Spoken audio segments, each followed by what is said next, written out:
Nagsimula ng pumwesto ang ilang tindera ng bulaklak sa labas ng sementeryo sa Batangas City ngayong bisperas ng Undas. Nag-iikot na rin ang TDRO sa lugar upang matiyak na maayos ang daloy ng trapiko. Ang detalye sa report ni Denise Abante.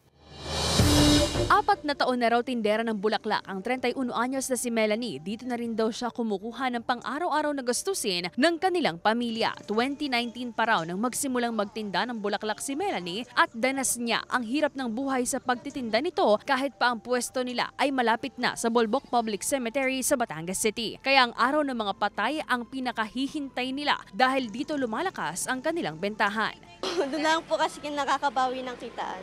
Po kasi hanap buhay naman po yan. Siyempre po, lahat naman po may karapatan na magtinda. Pag undas po talaga, malakas po ang kitaan.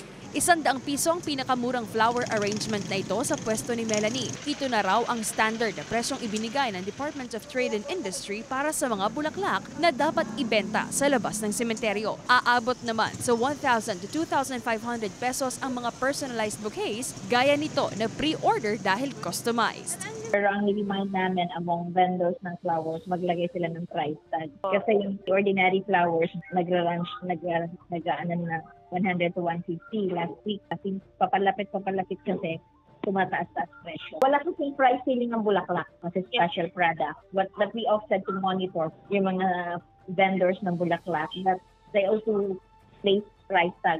Ang residenteng si Agnes na maaga nang bumisita sa sementeryo, sinigurong may mga bulaklak at kandila siyang maiaalay sa puntod ng mga yumaong mahal sa buhay. Siyempre po, minsan lang po sa isang taon. Bukas po masiki pa na, kaya po maganda ngayon. Nag-iikot din sa lugar ang Traffic Development and Regulatory Office Team o TDRO upang matiyak na nasa tamang lugar ang pwesto ng mga tindahan ng bulaklak at hindi nakasasagabal sa daraanan ng mga tao at sasakyan. Patuloy po yung ginagawa nating monitoring, hindi lang po dito sa Bolbok Cemetery, kundi sa lahat ng mga sementeryo nang sa ganun po masiguro natin ang kaayusan ng daloy ng trapiko and at the same time masiguro po natin na maayos yung dadaanan ng ating mga kababayan. May itinalaga pong pwesto para sila ay makapagtinda at higit sa lahat sila po ay dapat may kaukulang permit para makapagbenta ngayong undas. Kasama si J. Arman Hares, Denise Abante, Balitang Southern, Tagalog.